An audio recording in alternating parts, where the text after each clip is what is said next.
Welcome back, YouTubers, to another TNA Impact Wrestling review with us, the British Fist.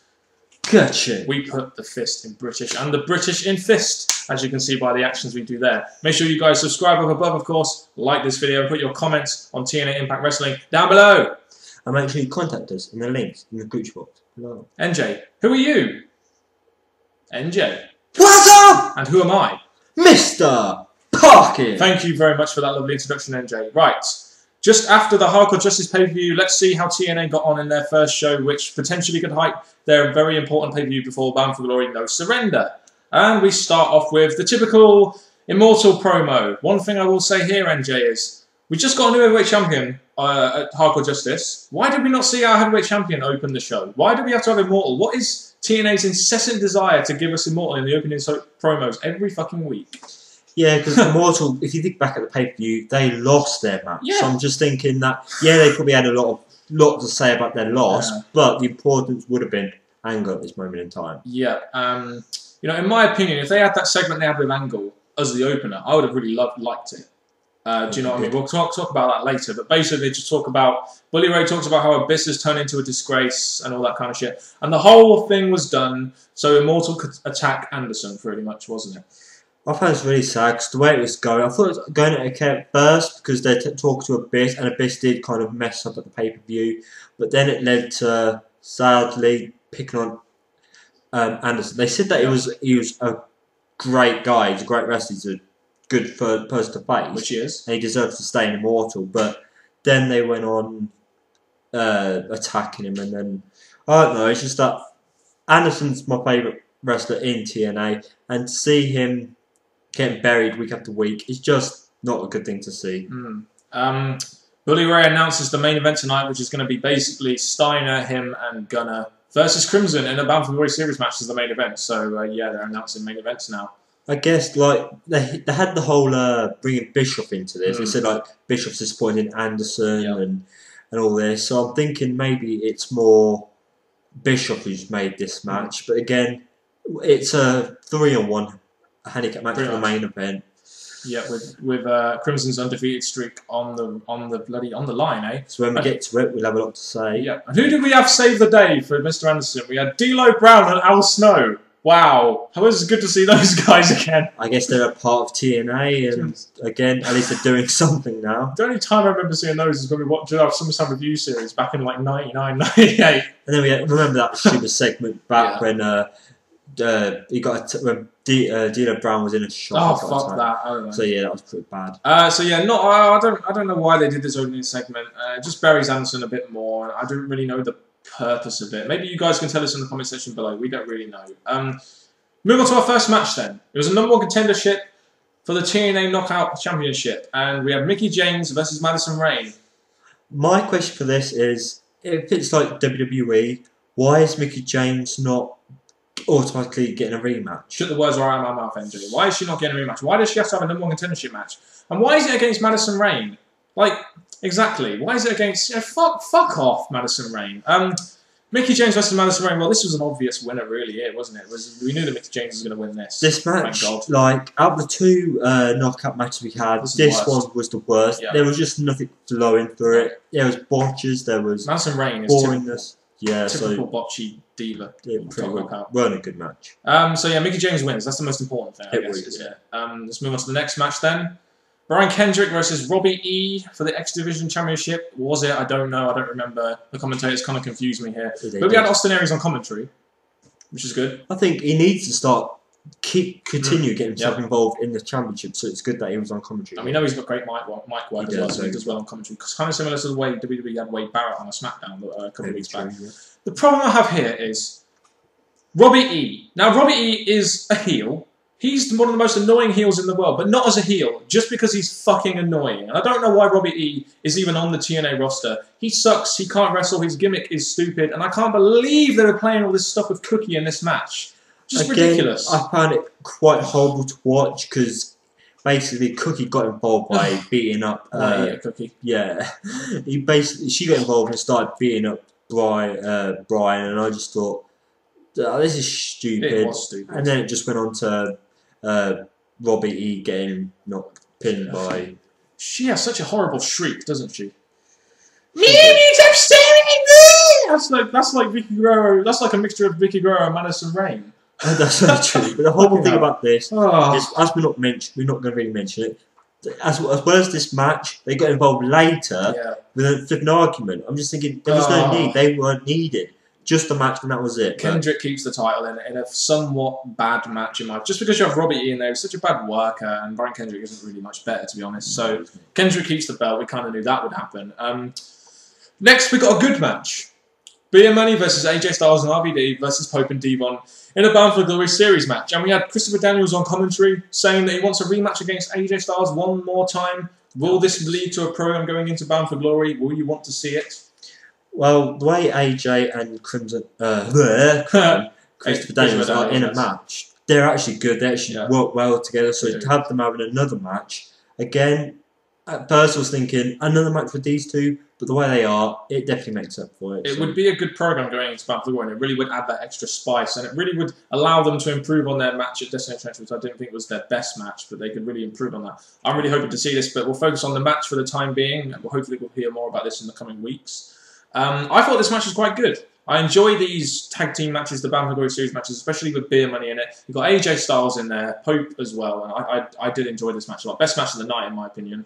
Well, this and another match we'll get to later. Okay. The thing is with this, they had the build-up of Pope and Devon backstage before the match. And the match itself, it had good flowing action, I think. There was good moves from all wrestlers, and I think this was a pretty good match because it's got Beer Money in, which helps the match. And the right person wins, in my opinion, Robert Roode. With Kurt Angle now as a heel, as we establish in the next promo, we're going to want to see faces being at this top because we know faces are going to have to win this tournament. Robert Roode, Crimson, guys like that, we're really going to want to see really get at that top. And I do think Robert Roode needed to win this match, and he did it with a perfect plex, or whatever you call it, fisherman suplex. Yes, I really enjoyed this match. I thought it was very good. Best, in my opinion, best match of the night. It was an entertaining match, yes. I'll give it that. BFG series match there.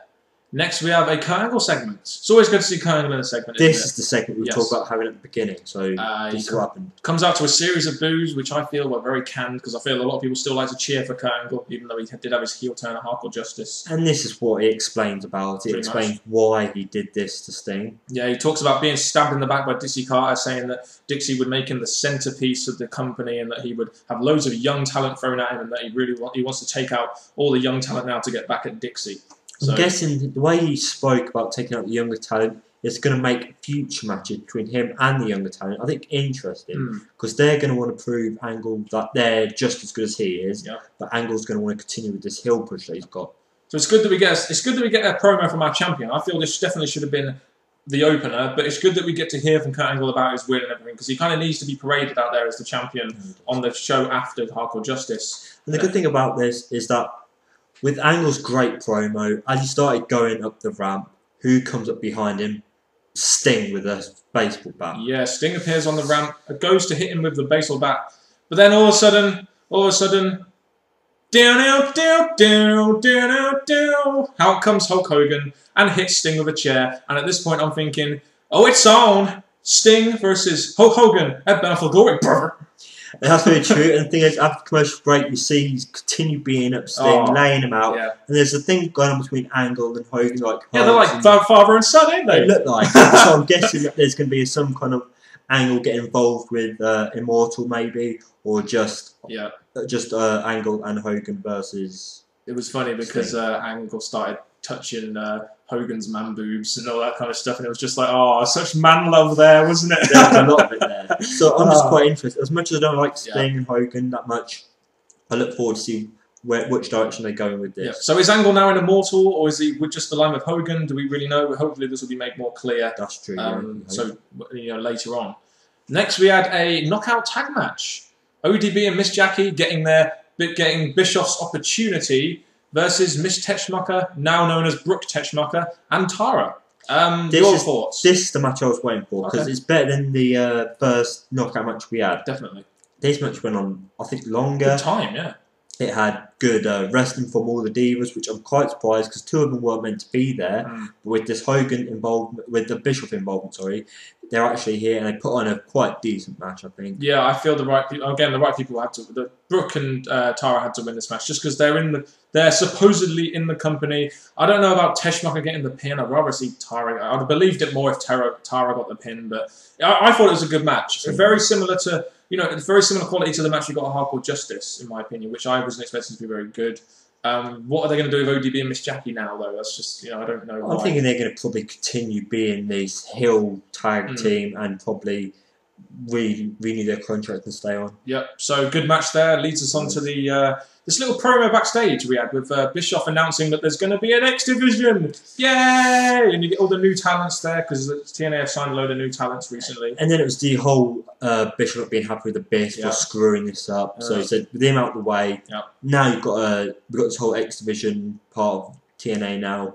Go on with it. My question here is, why wasn't this done the show after Destination X? I just wonder why. Especially when you needed to reinforce your X Division. Why have you just done it now? Why couldn't you have done it after Destination X? I'm quite fine with it now because after Destination X we had that rematch with Abyss and Kendrick. No, I mean establishing the X Division as a whole with new talents and stuff. It could have been a good point, but the thing is with this, I think they're teasing something here because after explaining what's happening, he cleared them all out and kept in Austin Aries. So there's going to be some kind of tease there. Maybe he's the one who's going to replace Abyss and take out the other X Divisions. Yeah, hopefully. I'd love to see Austin Aries do that. Bischoff also announces a gauntlet match for the #1 contendership for the X Division title next week, which I'm very much looking forward to. All the new talents are coming there. Hopefully it'll be a good long sort of gauntlet match with all the X Division guys in it and good X Division action. That's why I'm looking forward to it anyway. I think I am too, because gauntlet matches, as I've seen before, they actually are a kind of good match and put on great fights between numerous wrestlers. Do we have to talk about this next segment, NJ? Well, quickly get through it, yeah. We have the Jeff Jarrett and Karen Jarrett Mexican blah blah. I don't know. Why is Jeff Jarrett appearing on a show? I know he owns it, but he's got nothing to do with any of the feuds, nothing to do with the pay-per-view hype. He's just on there parading himself as the fucking AAA champion, and it's just like, you have nothing to do with anything. Fuck off our TV screens. You're just stupid. It was fucking pointless. The thing about this is, when he first got in the ring, before he called out these two people, he ranted on, and I just lost interest really quickly because once I realised that he weren't mentioning anything about his time in TNA, I just thought, right, just get on with it. It was all about Mexico. I don't mind them promoting Mexico. It's just, well, can't they do it in a better way than this? Basically, he talks about how he single-handedly raised the company by winning the title, blah, blah, fucking blah. And then not only that, but Jeff Jarrett does what he does best and goes ahead and buries 2 developmental guys dressed up as Jose and Jose B. ¿Qué? What the ¿qué? Again, he wanted them to say that they're the king and queen of Mexico. Fuck off! So I'm just saying this segment was a waste of time. Went on for too long than it should have done, and I'm kind of glad that someone from the announce thing cleared them out. This is a great time to relive the Who Gives a Fuck segment, NJ. Shall we do it? Could do. Right then, shall we go? 3, 2, 1. It's time for the Who Gives a Fuck segment. Now it's over. So yeah, that's finished. That was a lot quicker than what that dipping segment was. Yeah. Basically, Jarrett beats these 2 guys up, and Hector Guerrero comes out to make the save, and that's the end. It's just like, what did you achieve there? Not much. I don't know. We had some more Anderson Berry time after this. We had Anderson getting beat up by Immortal backstage. Because he basically came back from the hospital with all his injury. He played it well, but when he got in there, when I saw him and Bully, I thought, right, Anderson's actually going to attack Bully and that'll be it. But no, Gunn had to get involved and lay them out. Then the door shuts and you hear Anderson getting buried more. Need to feed him to Immortal one more fucking time, I guess. That'll be happening a couple more times during the week. We know how I like that to book Immortal strong. The thing is, I'm really wanting to see, now he's out of Immortal, I think, which Bishop explained earlier in the night, we're going to see Anderson rise up to be a great face in TNA again. But sadly, they're just burying him instead of doing the right thing. He's been heel face so many fucking times now. I don't know what they're going to do. Just give him a gimmick and stick with it. I don't know.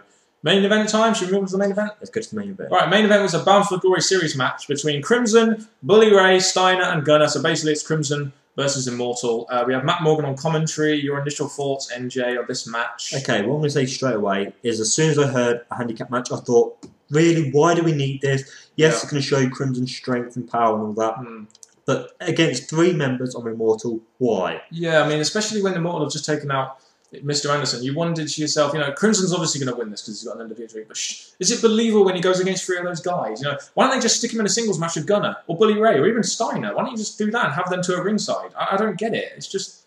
Like, the thing is, Bully Ray runs a dismantle, we've seen in the past weeks. I would like to see him, the mouth of the group, against Crimson. Right. The main event wasn't great, but it wasn't bad. It wasn't bad, I guess, but it wasn't great. It just didn't get enough time, as usual, with these TNA Impact Wrestling main events. And Crimson gets the cheap win after a sort of typical 3-on-1 heel-on-face match. I don't know. The thing is, Matt Morgan was there, as we said. Yeah.